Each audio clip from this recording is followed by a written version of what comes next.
வணக்கம். புதுசா கத்துக்க விரும்புற உங்களுக்கு இந்த ஆழமான அலசலுக்கு ஒரு பெரிய வரவேற்பு. நீங்க இப்போ ஒரு முக்கியமான வேலையா இருக்கலாம். இல்லனா அந்த டிஜிட்டல் உலகத்துல திறக்க பின்னாடி உண்மையாவே என்னதான் நடக்குதுன்னு தெரிஞ்சுக்கிற ஆர்வத்துல கூட இருக்கலாம். ஆமா. உங்களுக்கான சரியான இடம் இதுதான் சொல்லலாம். கண்டிப்பா. இப்போ இன்னைக்கு நாம பேச போற விஷயம் ரொம்பவே முக்கியமானது. சமூக வலைத்தளங்கள்ல ஒருத்தரோட நற்பெயர் எப்படி திட்டமிட்டு ஒரு வியாபாரம் மாதிரி அழிக்கப்படுது அப்படிங்கறத பத்தி தான் நம்ம ரொம்ப ஆழமா பேச போறோம். அதாவது ஒருத்தரோட கேரக்டரை எப்படி அசாசினேட் பண்றாங்க அப்படிங்கிறது. எக்ஸாக்ட்லி. குறிப்பா சொல்லணும்னா பிக் பாஸ் மூலமா பிரபலமான மரிய ஜூலியானா, அதாவது ஜூலின்னு எல்லாராலும் அறியப்படுற அவங்க மேல சுமத்தப்பட்டு ஒரு ஆதாரமே இல்லாத கிட்னி மோசடி வதந்தி பத்தி தான் நாம பார்க்க போறோம். இதுக்கு பின்னாடி இருக்கிற தமிழ் டிஜிட்டல் ஊடகங்களோட அரசியல் அப்புறம் சமூக சூழல் எப்படி இருக்குன்னு விவாதிக்க போறோம். இது ஏதோ ஒரு பிரபலத்தை பத்தின சாதாரண கிசுகிசு கிடையாது. ஒரு டிஜிட்டல் கட்டமைப்பு எப்படி ஒரு மனுஷனோட பிம்பத்தை உருவாக்குது, அப்புறம் அதே கட்டமைப்பு எப்படி அதை சல்லி சல்லியா உடைச்சு வியாபாரமாக்குது அப்படிங்கிறதுக்கான ஒரு பெஸ்ட் கேஸ் ஸ்டடின்னு சொல்லலாம். ஆமா, இந்த விவாதத்துக்காக நம்ம எடுத்துக்கிட்ட சோர்சஸ் பத்தி நேயர்களுக்கு சொல்லிடலாம். நம்ம கிட்ட ஒரு விரிவான தடவியல் பகுப்பாய்வு அறிக்கை, அதாவது ஒரு ஃபாரன்சிக் டிசெக்ஷன் ரிப்போர்ட் இருக்கு. அதோட டைம்ஸ் ஆஃப் இந்தியா வெளியிட்டு ஒரு முக்கியமான செய்தி பதிவு, அப்புறம் பல யூடியூப் வீடியோக்களோட எழுத்துருக்கள், அதாவது டிரான்ஸ்கிரிப்ட்ஸ், இது எல்லாத்தையும் தான் நம்ம அலச போறோம். ஆமா, இதுக்குள்ள போறதுக்கு முன்னாடி ஒரு முக்கியமான விஷயத்த நேயராகிய உங்களுக்கு நாங்க தெளிவுபடுத்த விரும்புறோம். இந்த விவாதத்துல சில அரசியல் சார்ந்த விஷயங்கள் வரும். குறிப்பா ஜூலி அப்புறம் டிவிசி கட்சி ரசிகர்கள் இடையேயான இணையதள மோதல் பத்தின தரவுகள் இதுல இருக்கு. ஆமா, இதுல நாங்க எந்த தரப்புக்கும் ஆதரவாகவோ இல்ல எதிராகவோ பேச போறதில்ல. யார் சரி யார் தப்புன்னு தீர்ப்பு சொல்றது நம்ம வேலை கிடையாது. ரொம்ப கரெக்ட். இந்த சோர்சஸ்ல இருக்கிற தகவல்களை மட்டும் ஒரு நடுநடையான பார்வையில உங்களுக்கு கடத்தணும் அப்படிங்கிறது தான் இந்த உரையாடலோட ஒரே நோக்கம். இதை நம்ம ரொம்ப தெளிவா புரிஞ்சுக்கணும். ஒரு தகவல் எப்படி பரவுது, அதோட அல்காரிதம் எப்படி வேலை செய்யுதுன்னு மட்டும்தான் நம்ம பார்க்க போறோம். சரி, நாம அப்படியே விஷயத்துக்கு வருவோம். ஒரு பிம்பத்தோட வீழ்ச்சி எப்படி நடக்குதுன்னு பார்ப்போம். 2017 மெரினா பீச்ல நடந்த ஜல்லிக்கட்டு போராட்டத்தை அவ்வளோ ஈஸியா யாரும் மறந்துட முடியாது. கண்டிப்பா முடியாது. அந்த போராட்டத்துல தன்னோட முழக்கங்களால வீர தமிழச்சின்னு ஒட்டுமொத்த தமிழகத்தாலையும் கொண்டாடப்பட்டவங்க தான் ஜூலி. ஆனா சில மாசங்கள்லயே பிக் பாஸ் நிகழ்ச்சியோட முதல் சீசன்ல அவங்க கலந்துகிட்டதுக்கு அப்புறம் நிலைமை அப்படியே தலைகீழா மாறிடுச்சு. மக்களால ரொம்ப நேசிக்கப்பட்ட ஒருத்தர் திடீர்னு ரொம்ப வெறுக்கப்படுற ஒரு நபரா மாறினாங்க. இது எப்படி சாத்தியமாச்சுன்னு அந்த ரிப்போர்ட்ல சொல்லியிருக்காங்க. இப்போ இங்கதான் நாம மக்களோட சைக்காலஜி எப்படி வேலை செய்யுதுன்னு கவனிக்கணும். பிராண்ட் மார்க்கெட்டிங்ல பாசிட்டிவ் ஈக்விட்டி அப்புறம் நெகட்டிவ் ஈக்விட்டின்னு ரெண்டு விஷயம் சொல்வாங்க. ஓகே. ஜல்லிக்கட்டு போராட்டத்துல ஜூலிக்கு ஒரு மண்ணின் மகள் அப்படிங்கிற அடையாளம் கிடைச்சது. அது அவங்களுக்கு கிடைச்ச ஒரு மிகப்பெரிய பாசிட்டிவ் ஈக்விட்டி. இதை ஒரு பேங்க் பேலன்ஸ் மாதிரி நீங்க யோசிச்சு பாருங்க. மக்களோட நம்பிக்கைங்கிற பேலன்ஸ். ஆமா. ஆனா பிக் பாஸ் அப்படிங்கிற அந்த சைக்காலஜிக்கல் ஷோல அவங்க சொன்ன சில முரண்பட்டான விஷயங்கள், மத்தவங்க கூட நடந்த மோதல்கள், இதெல்லாம் அந்த பேங்க் பேலன்ஸை முழுமையா காலி பண்ணிடுச்சு. அது அவங்களுக்கு ஒரு நிரந்தரமான நெகட்டிவ் ஈக்விட்டியை உருவாக்கிடுச்சு. அதாவது ஒரு முறை இந்த நெகட்டிவ் இமேஜ் வந்துருச்சுன்னா அதை ஒரு பர்மனன்ட் வீக்னஸா டிஜிட்டல் உலகம் மாத்திடுது இல்லையா? அவங்க என்ன செஞ்சாலும் அது தப்பாவே பார்க்கப்படுமா? 100% அப்படிதான். இந்த பலவீனத்தை இணையத்துல இருக்கிற பலரும் தங்களுக்கு சாதகமா பயன்படுத்திக்க ஆரம்பிச்சாங்க. அவங்க எந்த ஒரு சமூக இல்ல அரசியல் கருத்தை சொன்னாலும் உடனே பழைய விஷயத்தை தோண்டி எடுப்பாங்க. கரெக்ட், அவங்களோட பழைய முரண்பாடுகளை தோண்டி எடுத்து நீ அன்னைக்கு அப்படி பண்ணினேன்னு ட்ரோல் பண்றத ஒரு வாடிக்கையாவே மாத்திட்டாங்க. இதுல எனக்கு ரொம்ப ஷாக்கிங்கா இருந்த விஷயம் என்னன்னா, இந்த எதிர்மறை பிம்பத்தோட உச்சகட்டமா உருவான அந்த கிட்னி மோசடி குற்றச்சாட்டு தான். அது ஒரு மிகப்பெரிய குற்றச்சாட்டு. அதாவது பெசன்ட் நகர் பீச்ல 10 லட்சம் ரூபாய்க்கு ஒரு மனித கிட்னியை விற்க ஜூலி பேரம் பேசினதா ஒரு ஆடியோ கசிஞ்சதா சொல்லி இணையத்துல ஒரு மிகப்பெரிய வதந்தி பரப்பப்பட்டுச்சு. இது ஒரு சாதாரண திருட்டோ இல்ல மோசடியோ கிடையாது. நிச்சயமா உறுப்பு கடத்தல், அதாவது ஆர்கன் டிராஃபிக்கிங் அப்படிங்கிறது 1994 ஆண்டின் மனித உறுப்புகள் மாற்றுச் சட்டத்தின்படி ஜாமீன்ல கூட வெளிவர முடியாத ஒரு கிரிமினல் குற்றம். இது சர்வதேச அளவுல ஒரு மாஃபியாவா பார்க்கப்படுற ஒரு கொடூரமான செயல். அதுதான் எனக்கும் மிகப்பெரிய கேள்வியா இருந்துச்சு. இவ்வளோ பெரிய ஒரு கிரிமினல் குற்றச்சாட்டை சமூக வலைத்தளங்கள்ல பகிரங்கமா ஒரு நபர் மேல வைக்கிறாங்க. ஆனா இதுக்காக போலீஸ் ஸ்டேஷன்ல ஒரு சின்ன எஃப்ஐஆர் கூட பதிவாகல. எந்த ஒரு அதிகாரப்பூர்வ சட்டப்பூர்வ நடவடிக்கையும் இல்ல. ஆமா, விசாரணையும் இல்ல. ஏன் சென்னை காவல்துறையிலிருந்து இப்படி ஒரு சம்பவம் நடந்ததான்னு சொல்றதுக்கு ஒரு சின்ன அறிக்கை கூட வெளியாகல அப்படிங்கறத நம்ம சோர்சஸ் ரொம்ப தெளிவா சுட்டி காட்டுது. இது எப்படி சாத்தியம்? இது முழுசா ஒரு மாயையா? இதுதான் நாம வாழற போஸ்ட் ட்ரூத் யுகத்தோட மிகப்பெரிய ஆபத்து. உண்மையை விட உணர்ச்சிகளுக்கு அதிக முக்கியத்துவம் கொடுக்கிற காலம் இது. அந்த தடயவியல் அறிக்கை இத கொஞ்சம் விரிவாவே அலசுது. இந்த வதந்தி எப்படி பரவுச்சுன்னு பாருங்க. அந்த யூடியூப் சேனல்ஸ் பண்ண வேலை. ஆமா, தமிழ்நாடு டைம்ஸ், அகமது மீரான் இந்த மாதிரி யூடியூப் சேனல்கள் இந்த செய்தியை எப்படி மக்கள் கிட்ட கொண்டு சேர்த்தாங்கன்னு பாருங்க. சிவப்பு நிறத்துல பெரிய எழுத்துக்கள்ல கிட்னி மாஃபியா, 10 லட்சம் டீல் அப்படிங்கிற வார்த்தைகளை பயன்படுத்தி பார்வையாளர்களோட கோபத்தை தூண்டுற வகையிலான கிளிக்பைட் தலைப்புகளை உருவாக்குனாங்க. நான் அந்த யூடியூப் வீடியோக்களோட டிரான்ஸ்கிரிப்ட்ஸை படிக்கும்போது உன்னை கவனிச்சேன். இவ்ளோ பெரிய குற்றச்சாட்டை சொல்லும்போது அவங்க சட்ட சிக்கல்ல இருந்து தப்பிக்க ஒரு தந்திரத்தை கையாண்டிருக்காங்க. அந்த வார்த்தை ஜாலங்கள். ஆமா, ஒவ்வொரு முறையும் அந்த விஷயத்தை சொல்லும்போது குற்றச்சாட்டுகளின் படி இல்லனா பரவும் ஆடியோவின் படி அப்படிங்கிற வார்த்தைகளை ரொம்ப லாவகமா சேர்த்துக்கிறாங்க. இது மூலமா அவங்க நேரடியா குற்றம் சாட்டல அப்படிங்கிற மாதிரி ஒரு மாயையை உருவாக்குறாங்க. அது ஒரு மிக சிறந்த லீகல் லூப்ஹோல்னு சொல்லலாம். இது மூலமா அவதூறு வழக்குகள்ல இருந்து அவங்க தப்பிச்சுக்கிறாங்க. ஆனா பார்வையாளர்களோட மனசுல என்ன பதியும்? ஓஹோ, அப்படி ஒன்னும் நடந்திருக்கா அப்படிங்கிற எண்ணம் மட்டும்தான் பதியும். இது எந்த ஆதாரமும் இல்லாத ஒரு டிஜிட்டல் கட்டுக்கதைன்னு அந்த ரிப்போர்ட் உறுதியா சொல்லுது. ஆனா இது கேட்கும்போது உங்களுக்கு தோணலாம், எந்த ஆதாரமும் இல்லாத ஒரு வதந்தியை மக்கள் ஏன் இவ்ளோ ஈஸியா நம்புனாங்க அப்படின்னு. இங்கதான் ஒரு இன்ட்ரெஸ்டிங்கான சைக்கலாஜிக்கல் தந்திரம் பயன்படுத்தப்பட்டிருக்கு. ஜூலியோட பழைய செவிலியர் பணி, அதாவது அந்த நர்சிங் பேக்ரவுண்ட் எப்படி அவங்களுக்கு எதிராவே ஆயுதமாக்கப்பட்டுச்சு அப்படிங்கிறது தான் அது. இத பத்தி கொஞ்சம் தெளிவா சொல்லுங்களேன். இத நாம கொஞ்சம் பரந்த கண்ணோட்டத்தோட பார்க்கணும். உறுப்பு கடத்தல் மாதிரி ஒரு குற்றச்சாட்டை மருத்துவ பின்னணியே இல்லாத ஒரு சாதாரண நபர் மேல வச்சா மக்கள் நம்ப தயங்குவாங்க. அவருக்கு எப்படி கிட்னி எடுக்க தெரியும் ஒரு கேள்வி கேட்பாங்க. ஆனா ஒரு நர்ஸ் மேல வைக்கும்போது கரெக்ட். மருத்துவத்துறையில வேலை செஞ்ச ஒரு செவிலியர் மேல வைக்கும்போது அந்த குற்றச்சாட்டுக்கு ஒரு போலி நம்பகத்தன்மை, அதாவது ஒரு பிளாசிபிலிட்டி கிடைச்சிடுது. மருத்துவ ரீதியான அறிவும் மருத்துவமனைக்குள்ள ஈஸியா போற ஆக்சஸும் அவங்களுக்கு இருக்கும்னு பொதுமக்களோட எண்ணமே இதுக்கு அடிப்படை காரணம். இதத்தான் வெப்பனைசேஷன் ஆஃப் பேக்ரவுண்ட் அப்படின்னு சொல்லுவாங்க. டைம்ஸ் ஆஃப் இந்தியா வெளியிட்ட ஒரு செய்தியை இங்க நாம கட்டாயம் பதிவு செய்யணும்.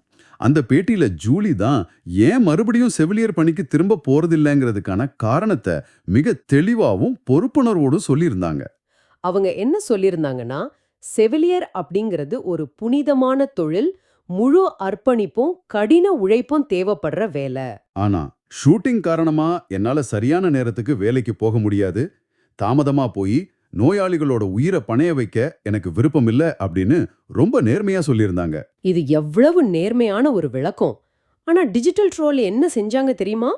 அவங்களோட அந்த நேர்மையான வார்த்தைகளே திரிச்சு கூறினாங்க. அவங்க ஏதோ மருத்துவ மோசடிகள்ல ஈடுபட்டுட்டு அதுல இருந்து தப்பிக்கவே நர்சிங் வேலையை விட்டுட்டாங்கன்னு அந்த உண்மையான காரணத்தை அவங்களுக்கு எதிரான ஒரு டிஜிட்டல் ஆயுதமா மாத்துனாங்க. ஒருத்தரோட சிறந்த குணத்தையே அவங்களுக்கு எதிரான மிக மோசமான ஆயுதமா மாத்துறது ஒரு சைக்காலஜிக்கல் வார்ஃபேர்னு சொல்லலாம். இதை நினைச்சு பார்க்கும்போதே ரொம்ப அதிர்ச்சியா இருக்கு.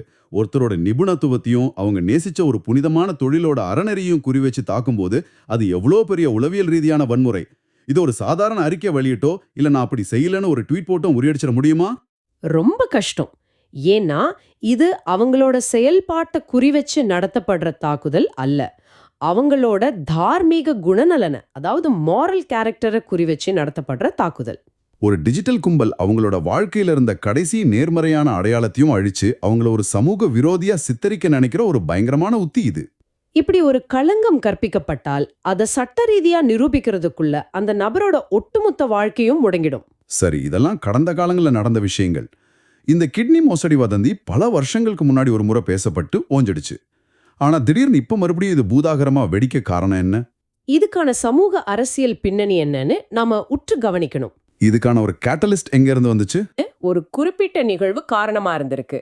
நடிகர் விஜய், அதாவது டிவிசி கட்சியின் தலைவர், தன்னோட அரசியல் பரப்புரையில ஜல்லிக்கட்டு குறித்து பேசின ஒரு குட்டி ஸ்டோரிய ஜூலி விமர்சிச்சதுதான் இதோட தொடக்க புள்ளி. அந்த அறிக்கை இந்த கால வரிசையை வெறும் தரவுகளோட அடிப்படையில் மட்டும்தான் ஒப்பிட்டு காட்டுதுங்கிறத மறுபடியும் சொல்லிக்கிறோம். ஆமா, ஜூலி வெளியிட்ட ஒரு வீடியோல விஜய் சொன்ன குட்டி ஸ்டோரிய விமர்சிச்சு சில கருத்துக்களை முன் வச்சாங்க.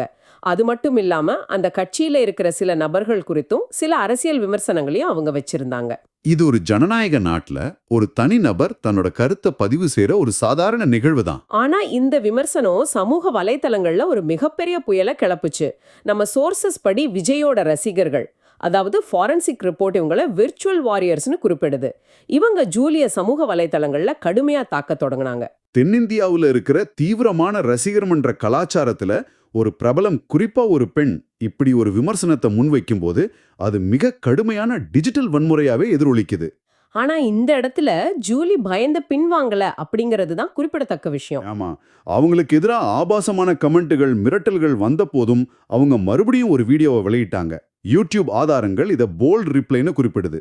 அந்த வீடியோல அவங்க என்ன சொல்லியிருந்தாங்க? அவங்க ரொம்ப தெளிவா, விஜய் அண்ணா, உங்க கட்சி ரசிகர்கள் இல்லனா போலி கணக்குகள் மூலமா என்ன மிரட்டுறாங்க, நான் பயந்து இந்த வீடியோவை அழிக்க மாட்டேன், என் கருத்துக்கள்ல இருந்து பின்வாங்கவும் மாட்டேன் அப்படின்னு சொன்னாங்க. என்னை பழி வாங்கணும்னா நான் என் வீட்டில் இல்லை, ஆஃபீஸில் இருப்பேன், ஆனால் என் குடும்பத்தை இதில் இழுக்காதீங்கன்னு ரொம்ப தைரியமாக பேசியிருந்தாங்க. இங்க ஒரு விஷயத்தை நேயர்கள் கவனிக்கணும். ஒரு சர்ச்சை எழுகிறது, ஒரு தரப்பு தாக்குறாங்க, அந்த நபர் மறுபடியும் பதிலடி கொடுக்கிறார். இது சமூக வலைத்தளங்கள்ல வழக்கமா நடக்கிற ஒரு விஷயம்தான். ஆனா ஜூலியோட இந்த அரசியல் விமர்சனத்தை எதிர்கொள்ள முடியாம அவங்கள முழுமையா மௌனமாக்குறதுக்காக, அதாவது ஒரு சைலன்சிங் டாக்டிக்கா அதை யூஸ் பண்ணியிருக்கிறாங்க. கரெக்ட். மறுபடியும் அந்த பழைய எந்த ஆதாரமும் இல்லாத கிட்னி மோசடி வதந்திய ஒரு தந்திரமான டிஜிட்டல் ஆயுதமா எப்படி பயன்படுத்தினாங்க அப்படிங்கிறது தான் நம்ம கவனிக்க வேண்டிய மிக முக்கியமான புள்ளி. அறிக்கையில இதை நியூக்ளியர் ஆப்ஷன்னு குறிப்பிடுறாங்க. அதாவது அவங்க எழுப்பிய அரசியல் கேள்விக்கு நேரா பதில் சொல்லாம, இல்ல அந்த கருத்தை விவாதிக்காம, அவங்களோட தனிப்பட்ட ஒழுக்கத்தின் மீதும் அவங்க மேல ஒரு கிரிமினல் குற்றச்சாட்டையும் சுமத்தி, இவளே ஒரு திருடி, இவ எப்படி இந்த கேள்வியை கேட்கலாம் அப்படின்னு அவங்களோட ஒட்டுமொத்த குரலையும் முடக்க நினைச்சாங்க இல்லையா? சரியா சொன்னீங்க. இதை நம்ம அரசியல் ரீதியா யாரையும் குறை சொல்றதுக்காக பார்க்க கூடாது. தரவுகள் என்ன சொல்லுது அப்படிங்கறத மட்டும்தான் பார்க்கணும். ஒரு தனிநபர் தனது கருத்தை சொல்லும்போது டிஜிட்டல் தளங்கள்ல எப்படிப்பட்ட ஒரு ஒருங்கிணைந்த தாக்குதல் நடத்தப்படுதுன்னு பார்க்கணும். ஒரு கோஆர்டினேட்டட் அட்டாக்.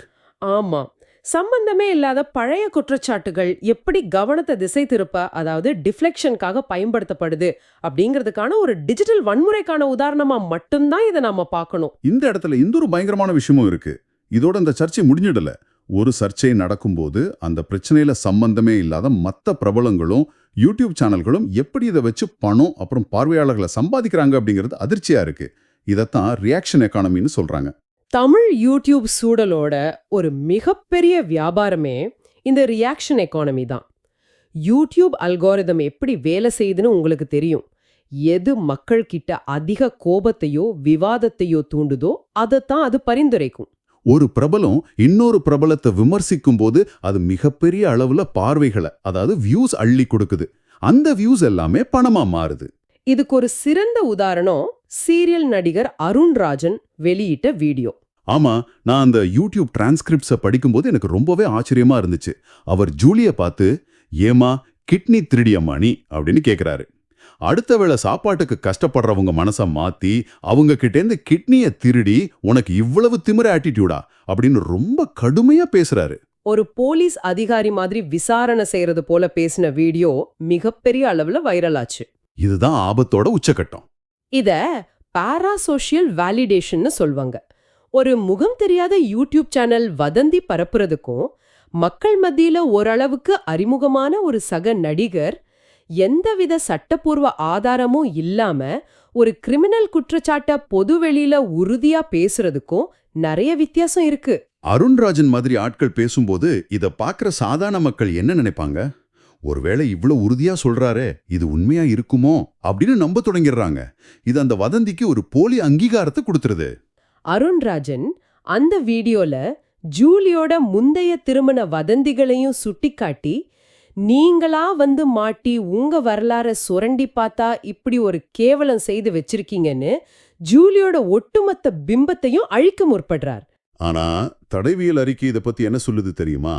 இந்த கிட்னி மோசடி வதந்தி அப்படிங்கிறது உலகளவுல சிறுபான்மையினர் அப்புறம் அரசியல் எதிரிகளை முடக்க பயன்படுத்தப்படுற வழக்கமான ஆர்கன் டிராஃபிக்கிங் ஹோக்ஸ், அதாவது உறுப்பு கடத்தல் வதந்தி மாதிரி தானே தவிர இதுல துளியும் உண்மை இல்லைன்னு மிக தெளிவா சொல்லுது. இது நம்மள ஒரு மிக முக்கியமான கேள்வியை நோக்கி கொண்டு போகுது. இந்த விஷயம் ஏன் உங்களுக்கு, அதாவது இந்த விவாதத்தை கேட்டுக்கிட்டு இருக்கிற நேயருக்கு முக்கியம்? இதை நீங்க ஏன் தெரிஞ்சுக்கணும்? ஏன்னா இது வெறும் ஜூலி அப்படிங்கிற ஒரு குறிப்பிட்ட நபருக்கு நடந்த அநீதி மட்டும் கிடையாது. இது சமூக வலைத்தளங்கள் எப்படி எந்த விதமான ஆதாரங்களோ முறையான காவல்துறை விசாரணையோ இல்லாம தங்களை ஒரு டிஜிட்டல் நீதிமன்றமா மாத்திக்கிறாங்க அப்படிங்கிறதுக்கான ஒரு எச்சரிக்கை மணி. டிஜிட்டல் கோர்ட் ஆஃப் பப்ளிக் ஒப்பீனியன்னு சொல்லலாம். இது ரொம்ப உண்மையான வார்த்தை. ஒரு டிஜிட்டல் நீதிமன்றம். யாருமே இங்க ஜட்ஜ் கிடையாது, ஆனா எல்லாருமே தீர்ப்பு எழுதுறாங்க. குறிப்பா இது கேன்சல் கல்ச்சர் எனப்படும் கலாச்சாரத்தோட இரண்ட முகம்.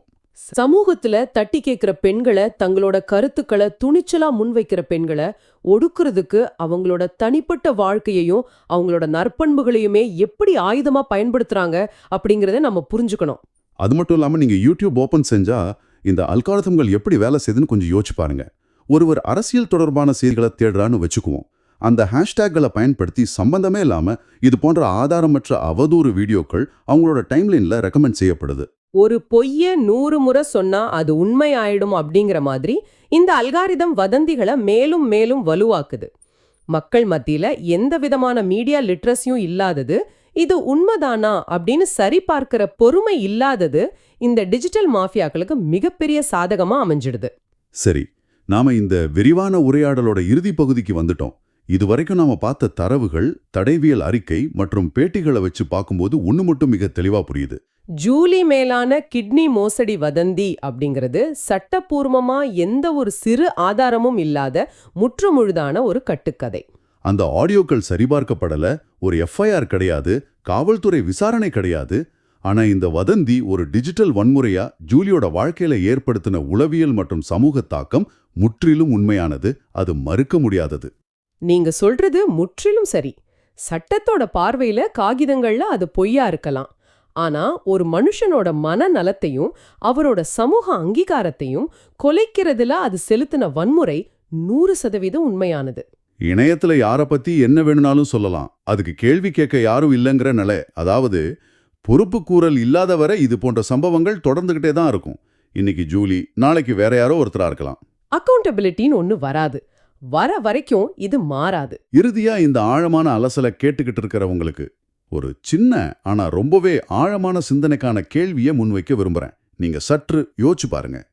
உங்களுடைய சொந்த வாழ்க்கையோட நேர்மையான தொழில் பின்னணியே, நீங்க பல வருஷங்கள் ரத்தம் சிந்தி உழைச்சு உருவாக்குனவங்க நற்பெயரையே ஒரு முகம் தெரியாத டிஜிட்டல் கூட்டம் தங்களுக்கு சாதகமா திரிச்சு உங்க மேலேயே ஆயுதமா பயன்படுத்த முடியும்னா, எந்த ஒரு சிறு சட்ட ஆதாரமும் இல்லாம உங்க ஒட்டுமொத்த அடையாளத்தையும் இணையத்துல ஒரே இரவுல அழிச்சிட முடியும்னா, நாளைக்கு நமது டிஜிட்டல் அடையாளம் எந்த அளவுக்கு பாதுகாப்பானது? இந்த கேள்வியோட இன்றைய உரையாடலை நிறைவு செய்றோம்.